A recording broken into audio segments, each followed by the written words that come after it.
Segundo livro das Crônicas, capítulo 33, perdão, versículo 1 ao 20, é o que nós iremos ler.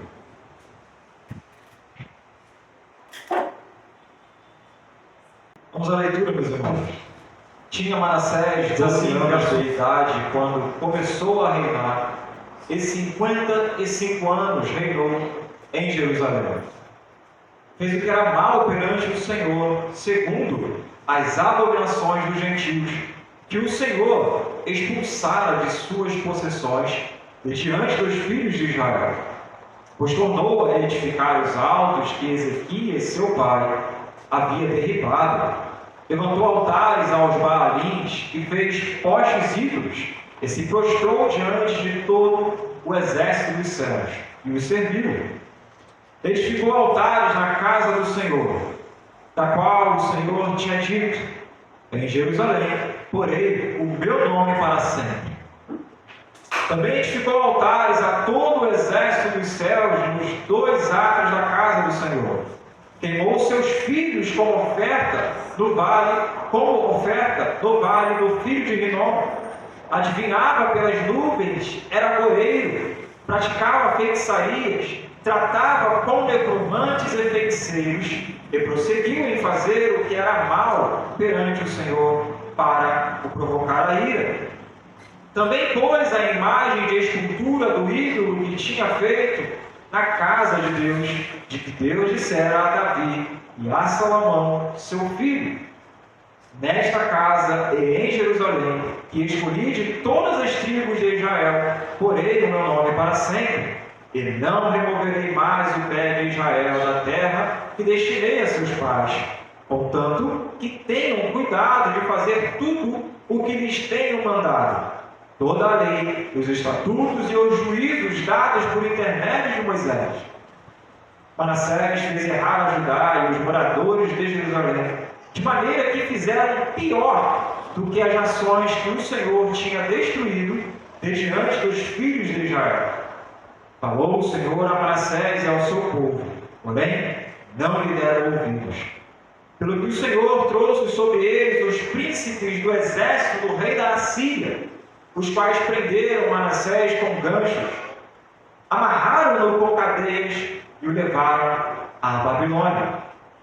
Ele, angustiado, suplicou deveras ao Senhor, seu Deus, e muito se humilhou perante o Deus de seus pais.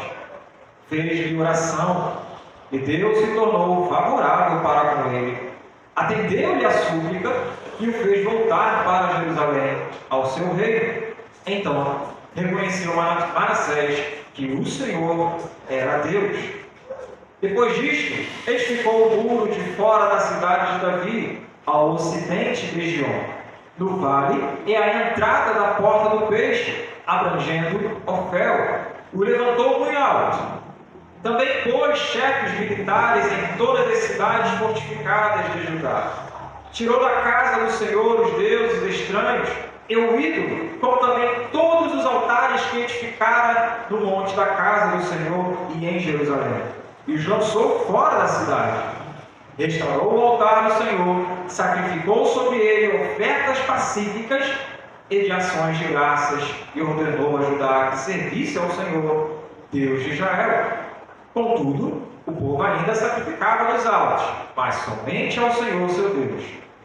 Quanto aos mais atos de Manassés e a sua oração ao seu Deus, e as palavras dos videntes que lhe falaram no nome do Senhor, Deus de Israel, eles que estão escritos na história dos reis de Israel. A sua oração e como Deus se tornou favorável para com ele, todo o seu pecado, a sua transgressão e os lugares onde edificou altos, e colocou postes ídolos em imagem de escultura, antes que se humilhasse. Eis que tudo está na história dos videntes. Assim, Manassés descansou com seus pais e foi sepultado na sua própria casa, e Amon, seu filho, reinou em seu lugar. Pai querido, eis aqui a tua palavra, Senhor Deus. Glorifica, Senhor Deus, ainda mais o teu nome, ajudando, Senhor Deus, a cada um que aqui está, ser iluminado pela tua mão poderosa, através do teu Santo Espírito.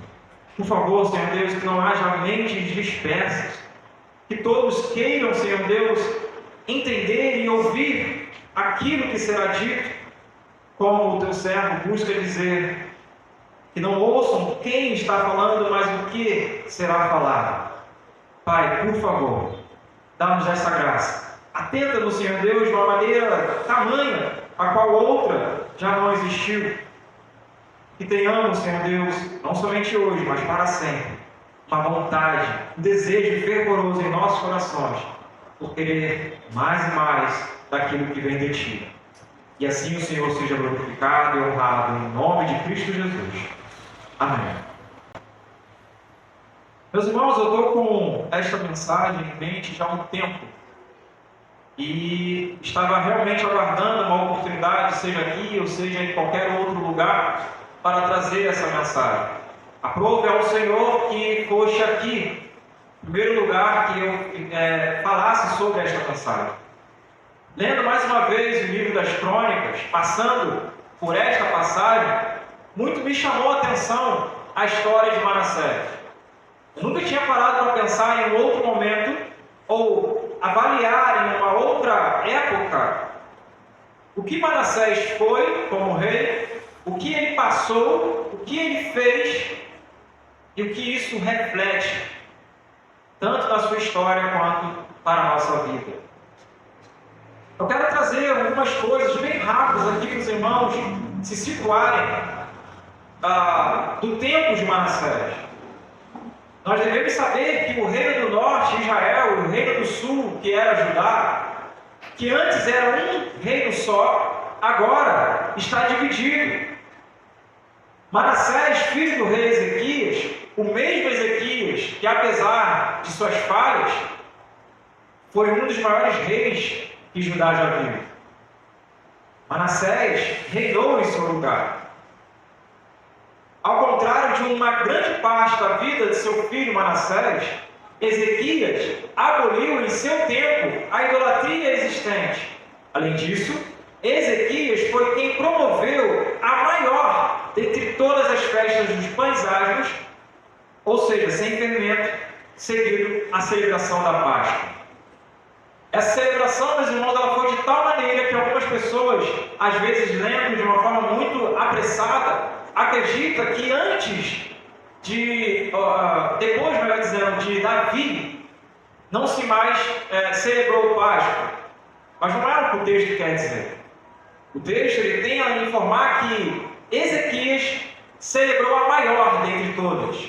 Foi uma festa monumental. Foi uma celebração de dias e dias.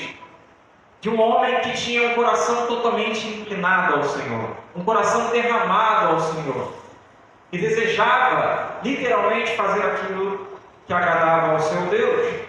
Por isso, a festa durou muito. Foi muito grande. Em Crônicas há escrito: houve grande alegria em Jerusalém, porque desde os dias de Salomão, filho de Davi, rei de Israel, não houve coisa semelhante em Jerusalém, se referindo a esta festa grandiosa que foi ministrada por Ezequias, promovida por Ezequias. Ezequias, como já dito, teve suas imperfeições sim. Seu coração de fato se exaltou e por isso trouxe grande ira sobre Judá e sobre Jerusalém. Porém, Manassés, seu filho, superou em muito todos o que antes dele veio a reinar em Judá. Nós falamos muito de Acabe, meus irmãos, mas leiam e tentem estudar sobre a história de Manassés. Não houve ninguém igual. No Antigo Testamento é o pior rei que alguém poderia ter tido. E é sobre ele, meus irmãos, que eu quero trazer um pouquinho aqui, que apesar dele ter sido o que foi, nós iremos ver qual foi o fim dele. Na sua vida, com certeza, existem pessoas que você olha assim e fala: ei, esse não tem mais jeito. Se não foi naquele momento, acabou, já era, ponto final para ele. Mas há uma frase que me seguiu por muito tempo, durante o ano retrasado, se não estiver enganado: enquanto há vida, há esperança. Enquanto os olhos não fecharem, meus irmãos, seja de quem for, ainda há esperança. É possível sim, aquele teu familiar, aquele teu amigo, aquele teu conhecido, aquele teu vizinho, é possível sim ele ser alcançado. É possível. Não desista. Continue orando, continue pregando o Evangelho para ele e para ela. Você verá a mão do Senhor. Manassés, meus irmãos, ele iniciou o seu reinado com 12 anos de idade, como diz o verso 1. E ele reinou durante 55 anos. Eu não parei para calcular, mas há quem diga que o reinado de Manassés foi o maior em tempo. Foi o que mais reinou em todo, diante de dentre todos os reis que pisaram em Judá, que reinaram em Judá e Jerusalém. O fato, meus irmãos, é que, como diz o verso 2, ele fez o que era mal perante o Senhor, segundo as abominações dos gentios que o Senhor expulsara de suas possessões de diante dos filhos de Israel. Ou seja, Manassés não só pecou, mas fez de uma maneira equivalente àqueles povos que estavam no meio do seu próprio povo, do povo de Deus. Povos estes que o Senhor expulsou. Veja só que loucura! O Senhor rejeita nações e nações. E ao ver essa rejeição, ao invés de ter cautela, ou mesmo um temor terrível, em fugir da prática dessas nações, desses povos, ao contrário, ele não somente peca, mas peca igual. De forma equivalente. Essa é a informação do início da vida de Manassés.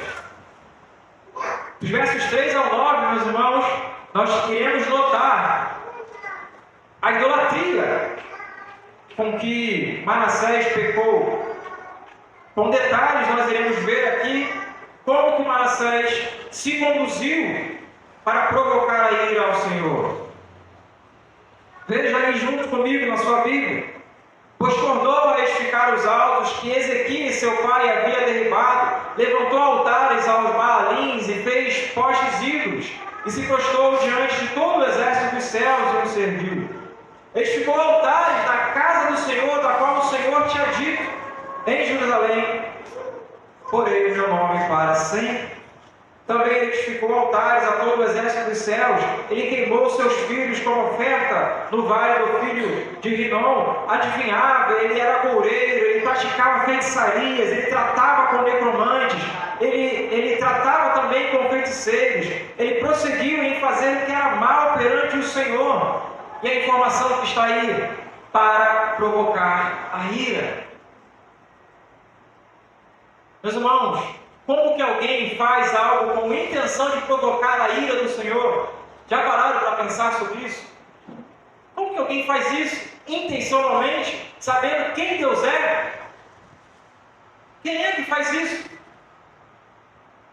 Eu te respondo: todo aquele que conhece a vontade do seu Senhor e mesmo assim peca, este faz para provocar a ira do Senhor. Todo aquele que já foi ensinado de forma correta, não faça isso, e ainda assim faz, este faz para provocar a ira do Senhor. Manassés era conhecedor. Ele teve um pai que fez uma reforma em todo o sistema de culto sacrificial do povo de Judá.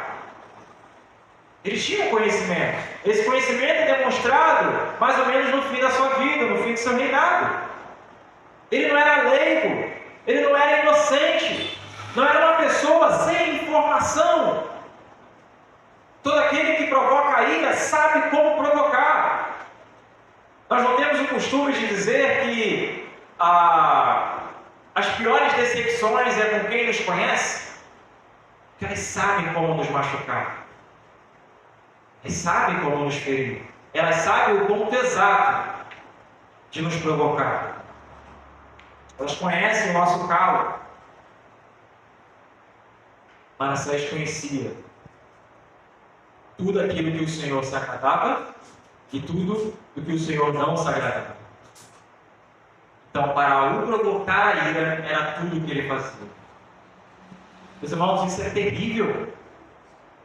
Isto é terrível, porque de forma consciente não é tão somente um saber, não é tão somente ter informação sobre como fazer, mas é a motivação do coração que o movia a fazer o que fazia. Provocar a ira de Deus, transgredir os seus mandamentos, não andar pelos seus retos caminhos. Todas as vezes que nós fazemos aquilo que já sabemos que não deveríamos estar fazendo, nós estamos fazendo para provocar a ira do Senhor. Aquela voz interna que você bem conhece, do Espírito Santo de Deus, dizendo: ei, você está errado, não vai por aí, não é assim que você tem que pensar, isso que você está assistindo é ruim, os seus ouvidos não servem para isso. E ainda assim você ignora, para provocar a ira do Senhor. Ah, mas eu faço sem intenção. Então discute contexto. O que Manassés fazia, ele fazia com conhecimento de causa. Não fazia enganado. Não foi sem querer. Ele não está aqui tropeçando de forma desapercebida, de maneira nenhuma. Consciente, ele fez tudo o que fez. Continuando, meus irmãos, nessa lista, que parece interminável, ainda no verso 7, diz mais sobre a sua decadência. Também pôs a imagem de escultura do ídolo que tinha feito na casa de Deus, de que Deus dissera a Davi e a Salomão, seu filho: nesta casa e em Jerusalém que escolhi de todas as tribos de Israel, porei o meu nome para sempre. Ou seja, isso é uma prática que até os dias de hoje a igreja vem praticando. Meus irmãos, nós precisamos estudar o que é culto. Pelo amor do Senhor, nós precisamos disso. Nós temos aprendido aqui, apesar do pastor já ter finalizado, um pouquinho sobre o que é culto. Mas há muito ainda o que aprender. A maneira correta de louvar ao Senhor. O que é louvor? Qual é a diferença de um louvor congregacional e um louvor que você coloca na sua casa para você ouvir? Não é toda e qualquer música que fala sobre Deus que deve ser tocada na igreja. A mensagem, ela tem um protocolo correto? Tem. Esta mensagem é Cristo. Cristo. Se a mensagem não te conduz a Ele, não é uma boa mensagem. Não é uma boa mensagem. Nós precisamos aprender isso, sabe para quê? Para se caso, talvez no seu coração você estiver discordando, você saiba como discordar. Ou se você estiver concordando, que você concorde com o que é correto. Mas se ficar na dúvida, talvez seja assim, talvez seja não. Minha opinião é esta, você vai viver com sua opinião sem, contudo, estar com a certeza bíblica. Ele estava inserindo no culto, no templo do Senhor, aquilo que não era para inserir. Você sabe a consequência disso? Manassés, ele passou pelas consequências. Tenho certeza que ninguém aqui vai passar pela mesma consequência. Muitas das vezes, meus irmãos, o que acontece na nossa vida não é tão somente o Senhor nos tratando, como já ouvimos aqui de forma correta, pelas mensagens que o pastor vem trazendo, em tempos em que Ele quer alicerçar a nossa fé, em tempos em que Ele quer nos estruturar, nos fazer olhar mais e mais para Ele. Não é somente isso. Há momentos de sofrimento na nossa vida que é disciplina. É o Senhor mostrando: ei, você está equivocado. Você está indo pelo caminho errado. E por isso o Senhor permite na sua vida um momento de tribulação, de angústia e aflição, para que você perceba isso e torne para Ele. Ainda continua, verso 8 e 9. E não removerei, está dizendo aqui ao Senhor, mais o pé de Israel, da terra que destinei a seus pais. Contanto que tenha cuidado, ouça isso, contanto que tenham cuidado de fazer tudo o que lhes tenho mandado, toda a lei, os estatutos e os juízos dados por intermédio Manassés fez errar a Judá e os moradores de Jerusalém, de maneira que fizeram pior do que as nações que o Senhor tinha destruído desde antes dos filhos de Israel. Duas informações necessárias aqui, meus irmãos. Primeiro, o Senhor não está exigindo da sua igreja, do seu povo, que se faça algumas coisas. Que se guarde aquilo que você conseguir, ou que você tiver tempo. Ele não exige de nós aquilo que você consegue. Olha, tadinho. É só isso que você consegue? Esse é o seu limite? Tá bom. Para por aí. Segue a sua vida e guarda isso daí. Não, não é. O texto está nos ensinando, no verso 8, que tenham cuidado de fazer tudo o que lhes tenho mandado. Toda a lei, os estatutos e os juízos dados por intermédio de Moisés. Ei, irmão, você está falando que a gente tem que agir como o povo do Antigo Testamento, a viver por obras? Não. Mas é pela lei que nós nos santificamos. Não matarás, não adulterarás, não furtarás, não dirás falso testemunho, honra teu pai e tua mãe, não terás outros deuses diante de mim, não tomarás o nome do santo, não tomarás o santo nome do teu Deus em vão. Guarda e lembra-te do dia de sábado ou do descanso. Pela lei que nos santificamos. E a nossa luta é para guardá-la. Nos santificar, nos consagrar diante ao Senhor através dela. Nós sabemos que não são as obras, não é aquilo que fazemos que nos salva, mas aquilo que fazemos demonstra que somos salvos. Essa é uma realidade. A característica do cristão, do genuíno cristão, aquele que é convertido, é que ele ama fazer o que agrada ao seu Senhor e aborrece o que desagrada a ele. Ao contrário disto, foi Manassés. Manassés estava aborrecendo ao seu Senhor, ao seu Deus, e agradando a si mesmo. Apesar de tudo isso, meus irmãos, o Senhor, Ele nos chama. Lembra lá do Éden? Adão e Eva pecaram. O Senhor, ao invés de chegar já disciplinando, chutando, como é um dito popular, o pau da barraca, pisando na porta, Ele diz: ei, Adão, onde estás? Em outras palavras, ei, vem conversar comigo. Assume o que você fez. Não esconde o seu pecado, não. Abre seu coração para mim. Adão, onde estás? É o que está basicamente no verso 10. Falou o Senhor a Manassés e ao seu povo, porém, não lhe deram ouvidos. Será que é o caso desta noite, meus irmãos? Será que a palavra aqui do Senhor está sendo pregada e o Senhor não está sendo ouvido mais uma vez? Este temor tem que estar no nosso coração. Será que a gente não escuta da maneira que deveríamos escutar? Uma coisa que eu gosto muito de falar em casa: tem uma grande diferença em você ouvir por não ser surdo e de você dar ouvidos, estar atento ao que está sendo falado.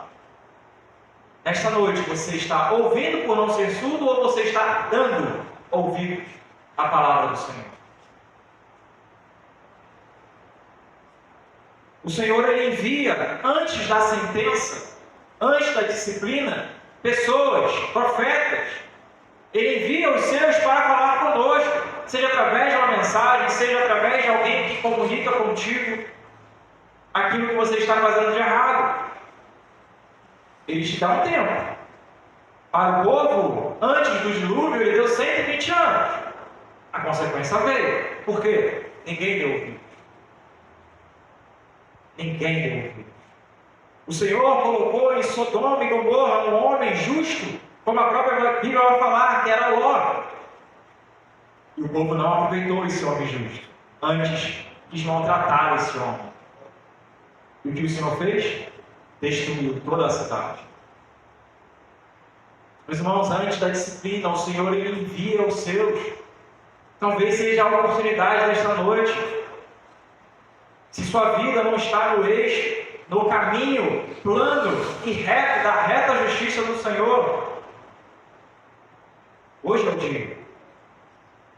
Ou se essa mensagem não serve para ti, grave ela e envia para alguém. Transmita. Hoje pela manhã nós falamos aqui um pouco sobre o querer com as orações mais trabalhadores. Nós queremos, nós pedimos. Se olharmos para os lados, nós veremos inúmeras cadeiras vazias. Se olharmos para frente, para trás, nós estamos clamando ao Senhor por isto. Mas clamar ao Senhor e não fazer nada é fazer chacota com Deus. Porque quem Deus usa para converter o ímpio? Somos nós. O Senhor ele pode trazer? Pode, através da oração, com certeza. Ele é poderoso para isto. Mas se nós não arregaçarmos as mangas e formos para fora ou em nossas redes sociais e pregar este Evangelho, nós estaremos fazendo chacota com o Senhor. Porque estaremos pedindo algo e vivendo de forma contrária à nossa oração. Se cremos que o Senhor pode trazer mais pessoas, famílias inúmeras, inteiras para este lugar, por que nós não podemos ir trazer essas pessoas? Por que não nós possamos ser enviados, como o Senhor já nos enviou, para pregar às multidões que aí fora estão? Vizinhança que não falta, seja aqui na localidade, seja onde moramos.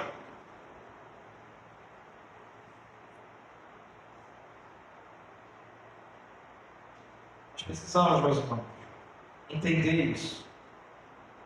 Agora veja, ainda no verso 9, o texto vai dizer que Manassés não somente errou, mas ele fez errar o povo.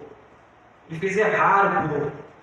Ele conduziu o povo ao erro.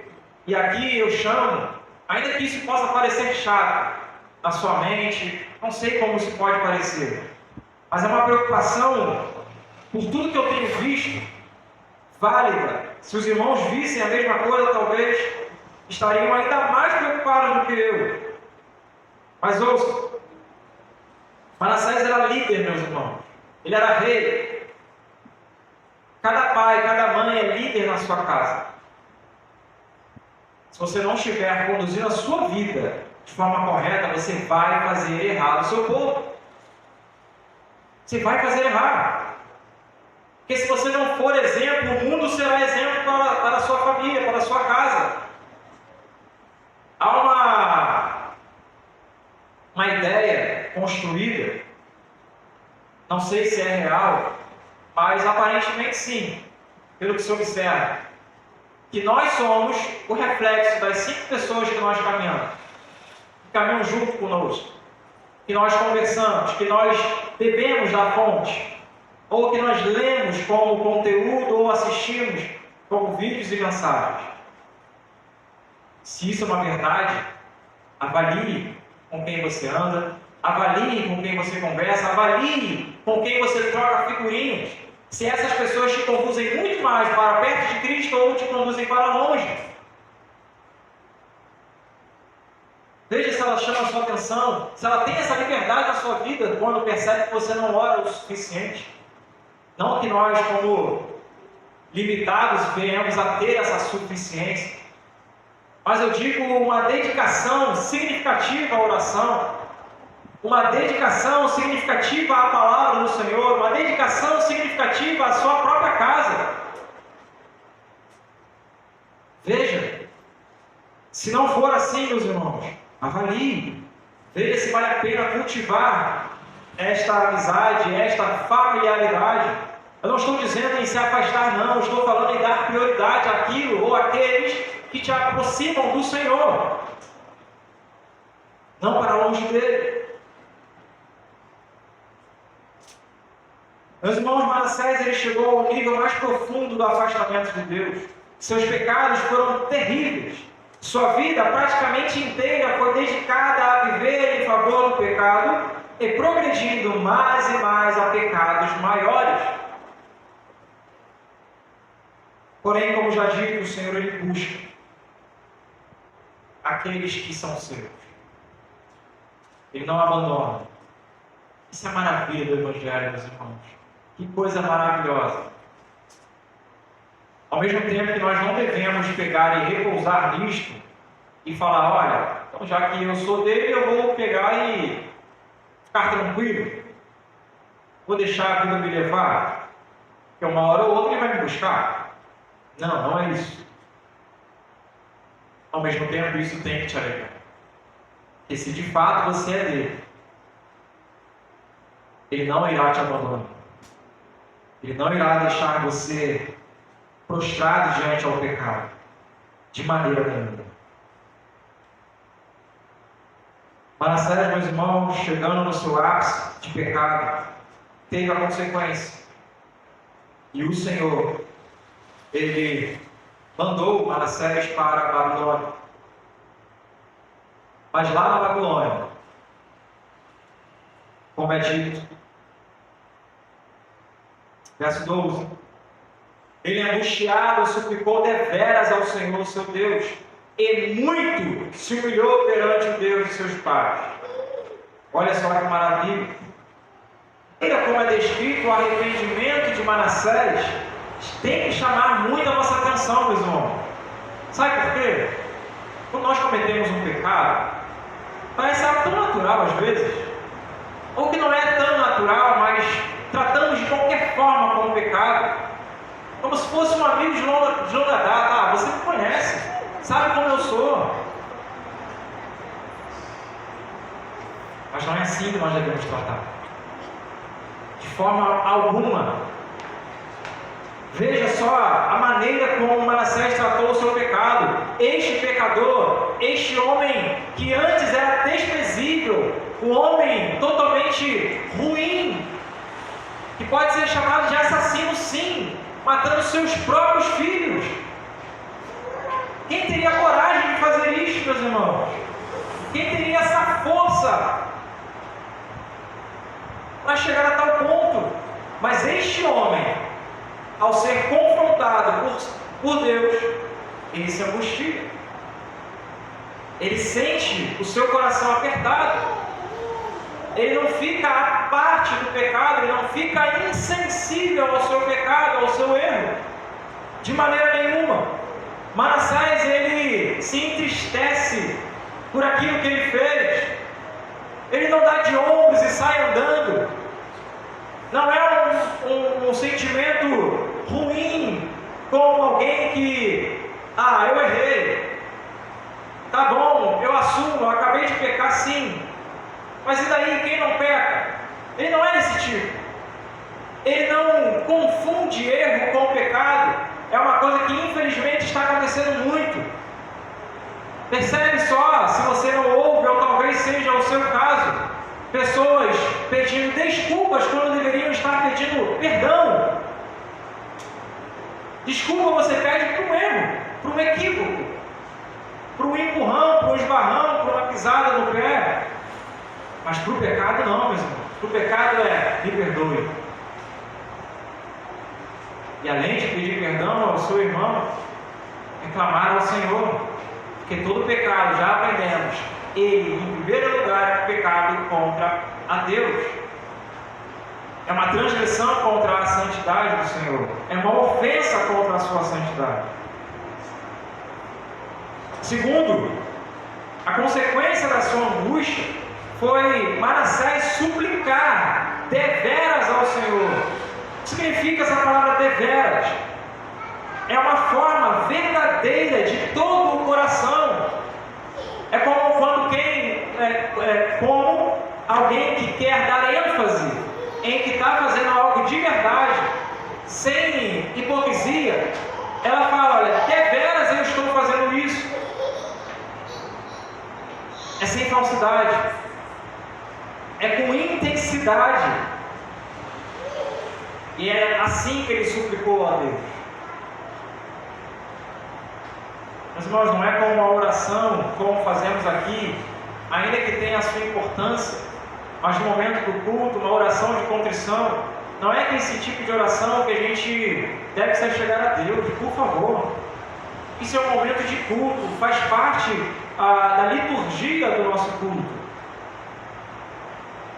Mas, por favor, quando cair em pecado, quando você tropeçar, clame ao Senhor pelo seu perdão, suplique Ele a sua misericórdia. O pecado não é algo, Senhor, gente, banal. Meus irmãos, não é uma coisa que você pode pegar e como já foi dito, falar, me desculpe, como um copo quebrado. Não é isso. Nós fazemos ao contrário, sabe por quê? Não conhecemos a santidade de Deus.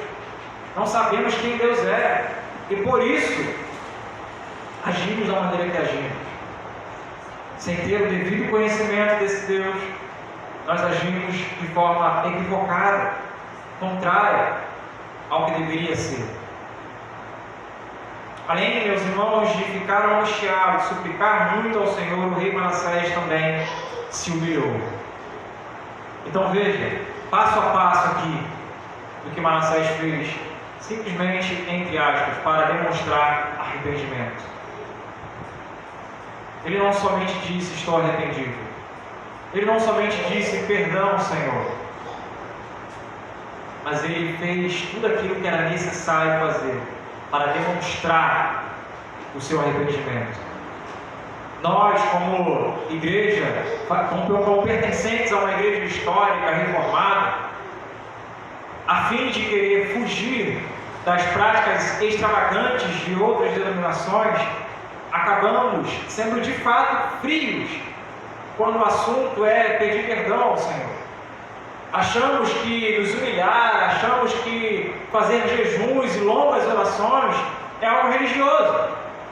Não é? A motivação pode ser, mas a prática jamais será. A prática é bíblica, é correta, é necessária. Mas o que nós fazemos? Senhor, por favor, me perdoe em nome de Jesus, amém. Por favor, faça isso no seu relacionamento quando você decepcionar ele ou ela te decepcionar. Faça isso. Faça isso. Veja qual será o resultado. Se no nosso relacionamento nós sabemos que meras desculpas não resolvem, que dirá ao Senhor, meus irmãos? Que dirá ao Senhor que é perfeito? Nós precisamos mudar a nossa postura com relação ao pecado. É notável o arrependimento de Manassés.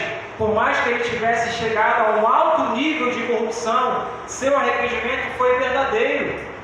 Isso nos mostra que não importa o que fizemos, é necessário seguir os passos para a verdadeira restauração. E quais são? Reconheça seu pecado, se arrependa e abandone o pecado. Esses são os passos. Não existe outro caminho. Deus foi favorável ao rei Manassés. Ele perdoou os seus muitos pecados, assim como o seu e o meu podem ser perdoados. O Senhor, Ele não faz acepção de pessoas. Ele não perdoou Manassés porque ele era rei, mas por conta da sua postura, por conta da sua disposição de coração. Esta foi a causa. Como o salmista Davi, no Salmo 51, vai dizer que um coração compungido e contrito, o Senhor não recusa. Precisamos entender essa verdade. Agora vamos ver, meus irmãos, para finalizar, as consequências do arrependimento verdadeiro. As consequências são essas. Verso 14: depois disto, edificou o muro de fora da cidade de Davi, ao ocidente de Gion, no vale e à entrada da porta do peixe, abrangendo Ofel, e o levantou muito alto. Também pôs chefes militares em todas as cidades fortificadas de Judá. Tirou da casa do Senhor os deuses estranhos e o ídolo, como também todos os altares que edificara no monte da casa do Senhor e em Jerusalém, e os lançou fora da cidade. Veja aqui, meus irmãos, como que já começa a mudança. Veja a notável aproximação de Manassés ao coração de Deus.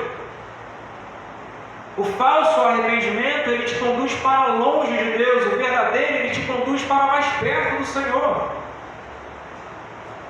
Se ainda não tiveram esse tipo de pensamento, tenham agora.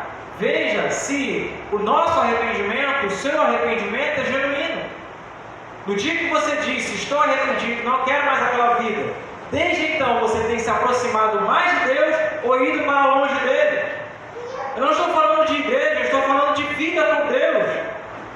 Nós temos este ano como tema crescer na graça e no conhecimento. Você tem crescido na graça do Senhor, no conhecimento de Deus, como já foi dito várias vezes pelo amor do Senhor. Teologia não é somente para quem prega, é para todo aquele que quer conhecer mais de Deus, ter mais do seu Senhor em si mesmo. Tirar essa mentalidade que teologia é para seminarista, é para pastor, é para presbítero. Não é, é para toda a igreja. Toda a igreja tem que estar muito bem instruída. Se você é pai, você precisa doutrinar a sua esposa e seus filhos. Se você é mãe, você precisa doutrinar a sua família e seus filhos. Ou resistir àquilo que o seu marido fala de equivocado. Como que você vai fazer isso se você não conhece? Não tem como. Não tem como. Nós vimos isso em vídeo, um senhor que era pastor, por um erro totalmente equivocado, acredito que era até inocente da parte dele, por falta de uma boa leitura, acreditando que Deus havia mandado ele adulterar com outra mulher. Pelo amor do Senhor, gente. Um texto que está lá em Oséias dizendo: case-se com uma mulher adúltera. E ele leu: adultera com ela. Aquele homem, acredito eu, que era casado. Que tal chegar em casa hoje e você falar isso para a sua esposa? Olha, a partir de hoje está valendo, né? Como que você vai resistir a ele, esposa? Fala para mim. Qual o texto bíblico? Abre aí agora. Se levante e fale. Veja a importância de conhecer o Evangelho. Só dizer é errado, isso é vago demais, meus irmãos. Satanás tentou ao teu Senhor com a própria Escritura, e você que não lê a Bíblia vai passar pelo quê? Pelo amor de Deus. A gente precisa saber mais, ter mais conhecimento. Manassés, após a sua genuína conversão, após o seu genuíno arrependimento, ele começou uma constante aproximação ao Senhor. Verso 16: ele restaurou o altar do Senhor, sacrificou sobre ele, veja isso, sacrificou sobre ele o que? O seu filho? Não, agora é ofertas pacíficas e de ações de graças. E ordenou a Judá que servisse ao Senhor, Deus de Israel. Olha que maravilha, olha que mudança linda. Antes era uma abominação, era um sacrifício ao Deus Moloque. Esse era o ritual de sacrifício de um filho, de uma criança. Era um sacrifício ao Deus Moloque. Agora ele está aqui em um contraste totalmente diferente, com uma vida mudada genuinamente, sacrificando ao Senhor, querendo cultuar ao único Deus. Meus irmãos, nós precisamos ter essa mudança radical, como Manassés está mostrando aqui.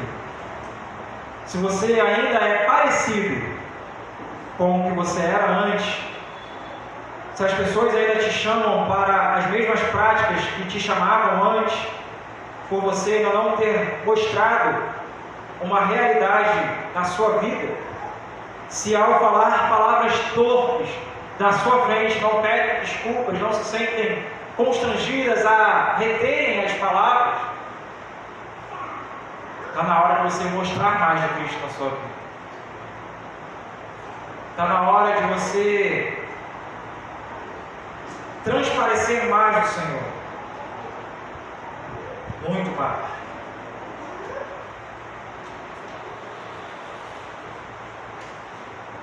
Ele teve uma grande mudança, meus irmãos. Manassés, apesar de boa parte do seu reinado, antes que a esperança cessasse, como eu disse, enquanto a vida há esperança, antes que esta esperança terminasse, o Senhor o alcançou. Ele se tornou favorável a Manassés. Manassés, por sua vez, mostrou em sua vida a mudança real e radical, de modo que agora, não mais como ele era, passou a ser um homem digno de ser seguido, um homem digno de ser chamado rei.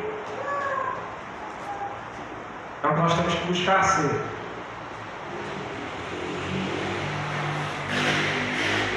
Nós precisamos mais disso, meus irmãos. Dia após dia, vez após vez. Buscar não somente viver uma vida cristã, vindo à igreja, lendo a Bíblia, orando, uma vida às vezes mecânica, que não aparenta grande espiritualidade, que não traz um sentimento prazeroso de fazer para o Senhor aquilo que é necessário. Às vezes nós estamos aqui somente, como foi dito novamente hoje pela manhã, aguardando mais trabalhadores. Para quê? Para nos substituir, não para somar força. Estou tão cansado, sabe? Tantos anos nessa pegada, e chego logo outras famílias para que eu possa sossegar, sabe? Para que eu possa passar o meu bastão. Não é isso. Não é essa a nossa postura. Pelo contrário, o desejo por mais trabalhadores é para que nós, unidos, venhamos fazer com que o reino do Senhor avance e prospere em nosso meio. Eu quero finalizar, meus irmãos, com algumas aplicações e lições retiradas desta mensagem para a nossa vida. Primeiro, não importa o quão ruim alguém possa ser, creia que Deus pode mudar a sua vida, a vida dessa pessoa e salvá-la. Não desista de orar por ela. Não desista de buscar ao Senhor. Segundo, temos de lidar melhor com o pecado. Se a maneira que tratamos com o pecado é simplesmente, Senhor, me perdoa, gastando alguns segundos ou que seja alguns minutinhos da nossa oração para falar do pecado com Deus, mude essa postura. Trate mais, lembre mais dos detalhes. Nós sabemos que o pecado ele tem cheiro, ele tem cor, ele tem data, ele tem hora. A gente é tão atabalhoado, tão acelerado em falar sobre o pecado, isso é uma coisa que a gente quer virar logo a página e ir para a próxima parte. E logo para a parte, Senhor, me abençoa, Senhor. Aquele emprego que eu tanto quero, Senhor, me abençoa. Aquele salário, Senhor, Deus que eu almejo, me dá. A gente quer passar logo para essa parte, né? Eu estou falando que isso não é ruim não, meus irmãos, pode pedir. Nós sabemos que isso é benéfico. Contudo, priorize o que é espiritual. Nós lemos um texto aqui pela manhã, eu queria mais uma vez ler com os irmãos, por favor. Nós iremos finalizar só mais alguns minutinhos, 2 ou 3 no máximo. A primeira carta de Timóteo, capítulo 4.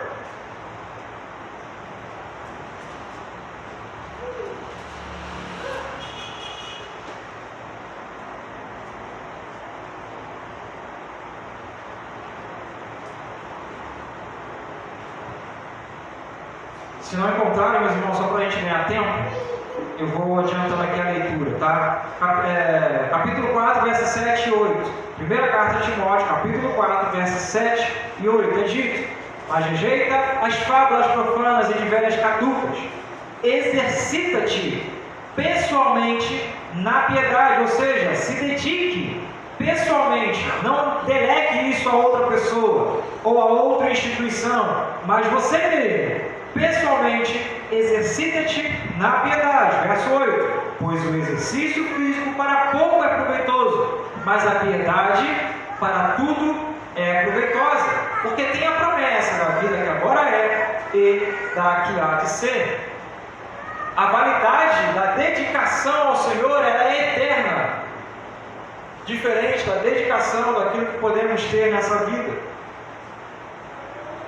É de curta duração, curtíssima, dura uma única vida, que a cada dia mais está sendo menor. A estimativa de vida do ser humano no mundo está diminuindo. E é esse o tempo que dura. Tudo aquilo que você se afadiga, dia após dia, seu trabalho, sua dedicação a uma casa melhor, novamente, todas essas coisas são benéficas. Contudo, o seu maior exercício, o seu maior vigor, tem que ser o exercício, a dedicação ao que é do Senhor. Por fim, meus irmãos, a terceira e última lição e aplicação. A verdadeira conversão é provada em constantemente nos aproximar do Senhor nosso Deus. De modo que, se você de fato é convertido, se você de fato se arrependeu, a sua vida está sendo conduzida a Ele, não para longe dele. Não estou dizendo que não possa haver um período na sua vida em que você se esfrie. Não quero colocar um peso no coração dos irmãos. Isso às vezes é comum na vida do cristão. Mas estagnar, não. Isso não é comum. Isso não é bíblico. Nós precisamos lutar contra isso. Amém? Vamos ficar de pé, meus irmãos, vamos orar.